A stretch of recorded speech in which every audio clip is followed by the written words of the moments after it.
Official Department of Justice files confirm tunnels exist beneath Little St. James. Two distinct underground passages have now been identified, one accessed from underwater and one documented on video deep below the surface. The emails show torture, murder, intelligence operations, and obsessive secrecy. In less than 2 years, construction equipment could erase it all. What else is down there that we have not seen yet? For years, the internet could not tear its eyes away from the blue and white striped building perched above the cliffs of Little St. James. Online forums exploded with speculation. Was it a temple? A music room?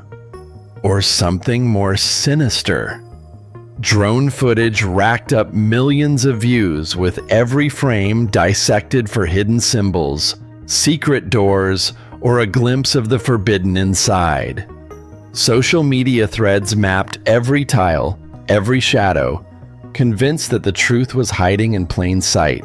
Even mainstream outlets joined the hunt, publishing photo galleries and think pieces about the island's bizarre architecture and its mysterious owner. But as attention locked onto the surface, the real story was quietly slipping beneath it. While the world obsessed over the colors of a rooftop dome, no one was asking about what lay underground.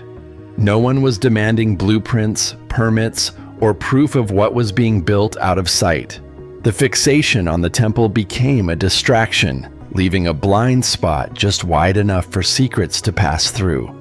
Only now, with the release of mountains of official files and video evidence, does the investigation begin to pry open the layers below, where the most disturbing answers have been hiding all along. The Department of Justice's archive is a labyrinth. Over 3 million pages, 180,000 images, and 2,000 videos, most of it buried under thick black redactions. The sheer scale is staggering, but it's what hides inside that matters.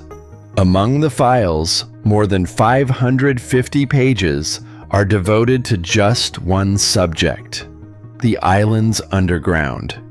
Names of contractors and engineers are wiped away, but the trail is there for anyone willing to dig.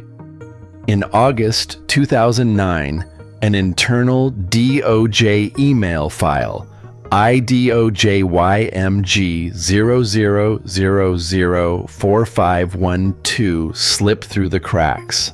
It reads, "I want the floor done in the wood tunnel with equipment moved out." The email is short, almost casual, but it's the first time a government document openly acknowledges a subterranean corridor beneath Little St. James. Attached to that same file is a photo, a heavy trapdoor set into the concrete floor of a maintenance building, its hinges caked in dust. The caption is blunt: "Access Point Main Tunnel." No commentary, no context, just a single image, stripped of everything but its implication. The archive doesn't answer every question, but it's no longer possible to claim the tunnels are legend. The evidence chain begins here with a redacted memo and a photograph that shouldn't exist, waiting for someone to notice. 3 years after that first mention of a trapdoor, the paper trail grows dense. Buried in the DOJ archive is a string of emails, each one more revealing than the last. The owner's voice cuts through every message, and demanding. He writes, "I want the floor done in the wood tunnel. All the equipment moved out." The date is August 2009. There is no ambiguity. The tunnel is not just a rumor. It is a work site with tasks to be finished and a schedule to keep. Months later, another message arrives. Tunnel floor completed. No fanfare, just a status update. As if laying hardwood beneath a Caribbean island is routine, the requests pile up: move laundry, additional staff, tunnel move. Each line a command, each command a thread tying the daily logistics of the island to something happening below ground. There are no blueprints attached, no photos in these chains, just a steady cadence of orders and confirmations. The owner is not a distant figure. He is managing the details, watching every step, making sure the tunnel is not forgotten. The emails do not answer why. They only make the need for a visual reckoning more urgent. File name LJ_RV_01.mp4 hashtag prefix 9F31 scene E2. It is meaningless until someone checks the chain of custody. The drive sealed and signed by Special Agent Kelly Rogers moves from a Marine Tech Solutions ROV pilot to the DOJ evidence vault. No gaps, no unexplained edits. Forensic auditors at Kroll Forensics run the numbers. Every byte matches. Every time stamp lines up. The footage is real. On screen, the ROV camera cuts through murky blue.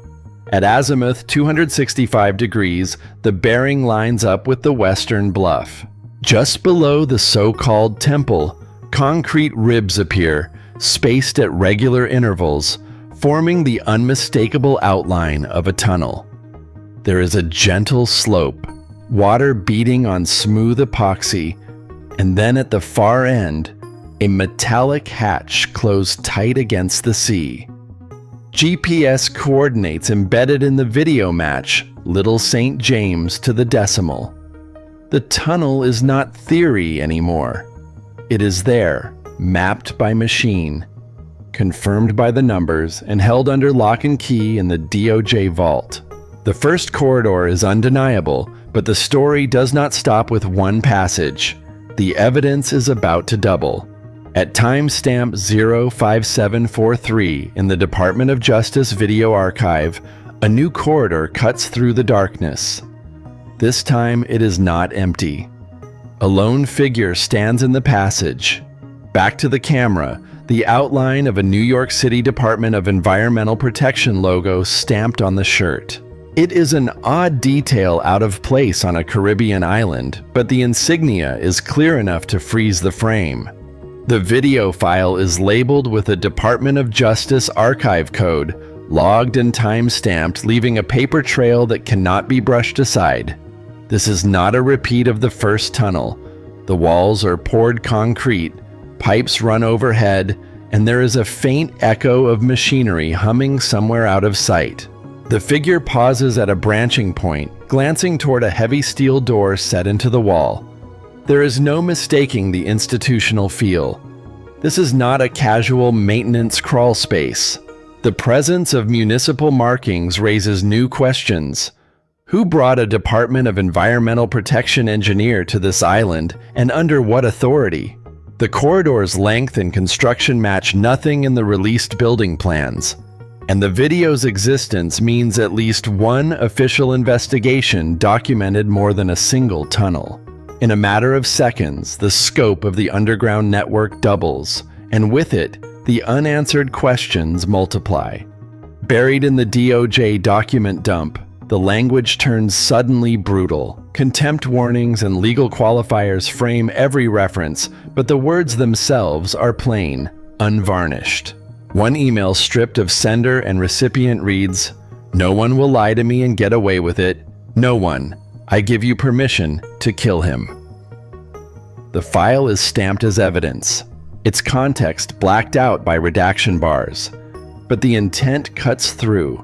In another chain, a question lands with the force of a threat. "Did you torture her?" The reply is chillingly casual. "I love the torture video. These are not rumors. They are text preserved in the archive sourced to DOJ evidence logs." A third exchange, clipped and direct, reads, "What do you want me to do to her? Torture her?" The words sit between logistics and maintenance updates as if violence is just another item on the day's agenda. The archive does not explain who is speaking or to whom or why. But the presence of these lines in official files raises the stakes inescapably. Tunnels are no longer a question of secret passages or hidden doors. They are corridors that run parallel to threats, to pain, to the possibility of murder, all documented in language that demands answers. The language in the Department of Justice archive shifts again, this time into the clipped-coded phrasing of intelligence work. One line buried in a thread about security protocol says, "You should make it clear that I don't work for Mossad." Winky face. The joke lands flat, but the denial is now on record. Elsewhere, the tone sharpens. Our asset has been compromised. These are not the words of criminals worried about police. They are the phrases of people used to running operations in the shadows, where exposure means more than embarrassment. Another document refers to our spy being captured after completing her mission. The context is redacted, but the vocabulary is unmistakable. It is not just violence underground. It is secrecy at the level of statecraft. The files do not explain who wrote these lines or for whom, but the language is deliberate. The tunnels become more than a hiding place. They start to look like infrastructure built for intelligence-grade concealment. And the pattern does not stop at one property. Patterns start to surface when the paperwork from Little St. James is compared to filings from Zorro Ranch in New Mexico. Permit ZR09B, submitted in 2015, calls for a subcellar elevator and underground chambers. Language that echoes the bunker references buried in the Virgin Islands Foundation charters. Both properties list shell companies as contractors, their names scrubbed from public view, but the technical jargon repeats. Reinforced concrete, marine-grade ceiling, secure access points. Even the phrase, lifeboat bunker, slips into a Zorro Ranch planning memo, hinting at a shared playbook. The similarities suggest more than coincidence. Across two distant properties, the same blueprint for secrecy appears with tunnels, hidden elevators, and contracts written to keep the real purpose out of sight. The blue and white structure isn't just a curiosity, it's a cipher.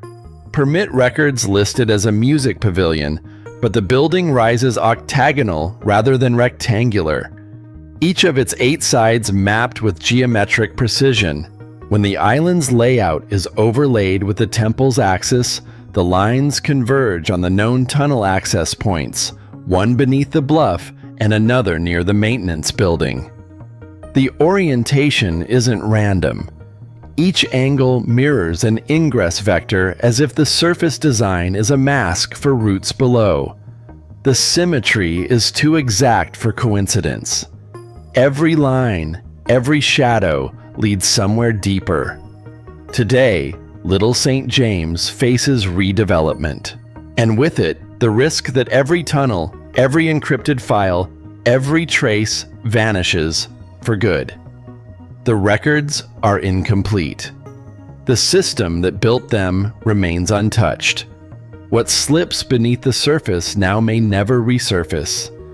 What are we willing to forget?